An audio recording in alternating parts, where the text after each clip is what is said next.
the water molecules are not symmetrical, so they're polarized. So if I put water into an electric field, then the water molecules will orientate according to the field vector. And if this is an alternating field, they will flip over all the time, they will rub against each other, and the electromagnetic energy is transferred into thermal energy and it warms up. This is precisely the principle when you put your pizza into the microwave. The water in the pizza is excited by the microwave frequencies and therefore it gets hot. The plate, if it's a good dielectric material, stays cold. So this is a test whether you have a good material of your plate. If the plate also gets warm, then it's a bad one. If it stays cold, it's a good one from a dielectric point of view. Of course, if we transmit the signal from a spacecraft, then there's the interaction with the water content, the warm water content in the atmosphere, the higher the atmospheric attenuation will be. So the propagation effects basically happen just in the troposphere between ground and let's say 12, 13, 15 kilometers. So where our weather happens. So we have absorption, depolarization. There's also some influence by the ionosphere. At the microwave frequencies, we can neglect those for communications. I mean, we can't neglect that if we are doing precise measurements like in navigation. So there the ionosphere has to be taken into account as well. Also, can I just say that for the UHF, the ionosphere has a really big... Yeah, I mean, absolutely. I mean, first of all, on HF, the ionosphere, this is our primary way of communicating. Even on VHF, it has quite significance. Yeah.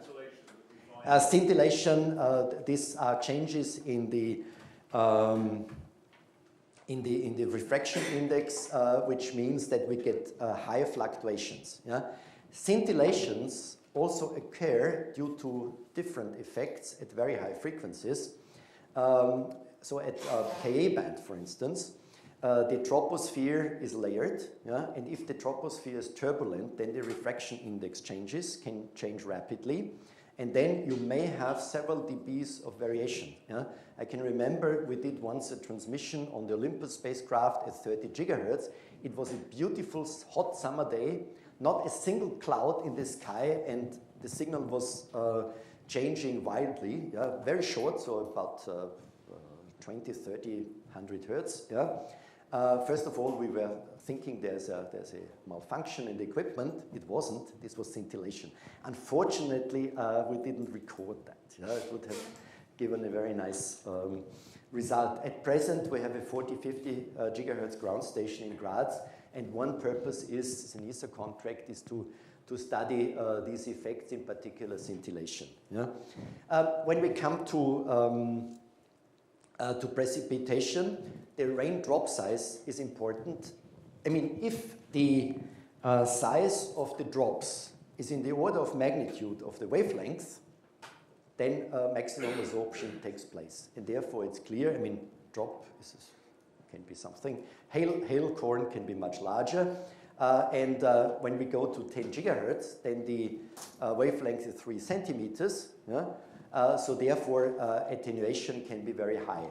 We measured once at 14 gigahertz during a hailstorm in summer, more than 35 dBs of attenuation. Yeah? Probably it was even more, 35 dB was the dynamic range of the beacon receiver. Yeah?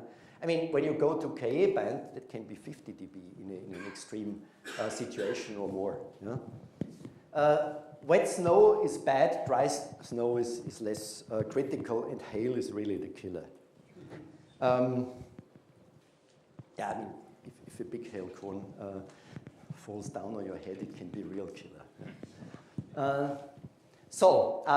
Here the rain rate in millimeters per hour is important. There are different radioclimatic zones.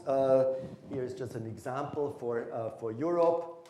I mean, for instance, here northern Italy, Austria is in a pretty bad area because we have quite high thunderstorms. I mean, when you're living in Scandinavia, it's much better. Also, the common perception is that it always rains in the UK. Sorry for that, Graham. I mean, it rains quite often, but the density of the rain and the drop size is different. So precipitation-wise or propagation-wise, England is much better than Austria. So here you would, I mean, over the last 40 years, cumulative statistics for literally every place in the Earth has been made. So basically, you plot the probability for a certain attenuation exceeding a certain value. This is quite important for calculating the availability of your system. So for instance, if you say the system has to work for 99.9% of the time, that means 0.1% unavailability, then you look into the statistics and you take this figure, so you must be able to compensate this amount of rain fade. So this must be in your margin. So clear sky attenuation depends on frequency, elevation angle, atmosphere pressure, temperature, and water vapor content. Ionospheric losses, here we have an interaction between charged particles and electromagnetic wave. We have absorption, we have Faraday rotation, so the polarization angle changes depending on the properties of the ionosphere. We have also this rapid variation by scintillation. At microwave frequencies, it's negligible. At UHF, it's not so pronounced. So then we can calculate now with these additional losses the C over N at the satellite. So this is the EIRP of the ground station minus the free space loss on the uplink, the pointing loss on the uplink, ionospheric loss, polarization loss, atmospheric loss, plus the figure of merit minus K minus B. So here I've taken an example. Same frequencies, same gain of the antenna, same power, same distance, same figure of merit of the spacecraft. And here I've assumed 1.5 dB polarization loss, so a little bit of misalignment, 0.7 dB of ionospheric loss, half a dB of pointing loss. That may be a little bit optimistic here. You have already a pretty good tracking. 2 dB of atmospheric loss, so a little bit of rain, and a bandwidth of 200 kilohertz. So when we take all this, then we end up at a signal-to-noise ratio of 26.5 dB with a transmit power of 10 watts. But if we reduce to 1 watt, then we still have a reasonable signal-to-noise rate. Depends on what our service is, what modulation scheme we use. I will show that a little bit later. Yeah? So here we have already taken into account the important factors. Everything's clear so far? Okay, so we have got the uplink. So now we know what power do we have to feed into our ground station antenna with the given parameters to get a healthy signal on board of the spacecraft.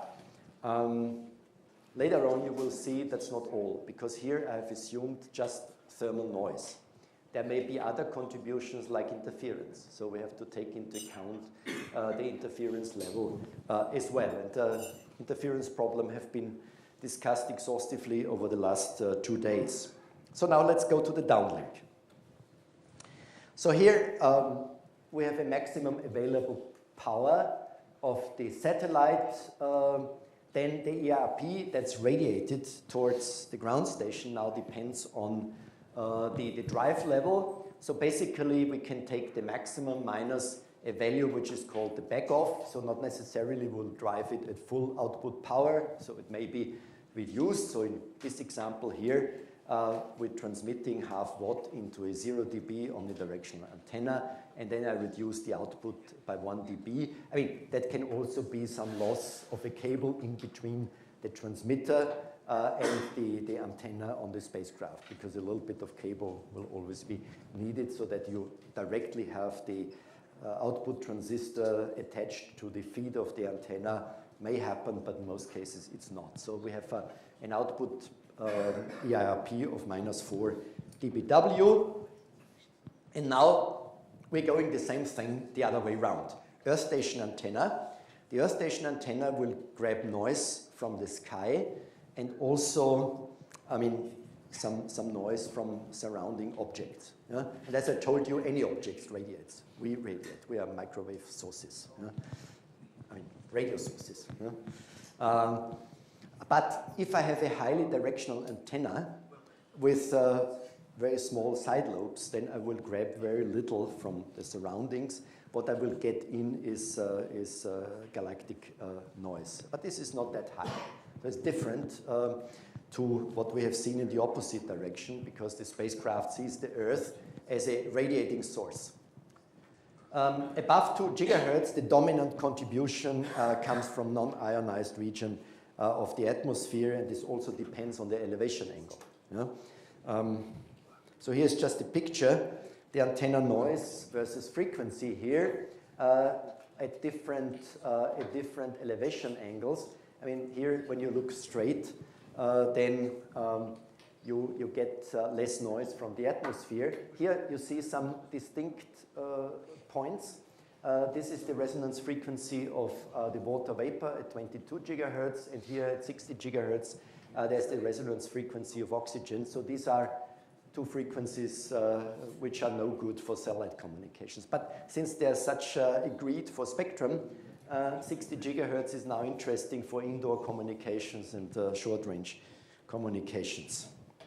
So here, sky noise temperature versus elevation angle at 4 gigahertz. You see this. I mean, it's clear. When you're looking straight up, then the distance through the atmosphere is small. If you are looking at a very low angle, then you accumulate more alongside the path. So the path through the troposphere is longer. Yeah?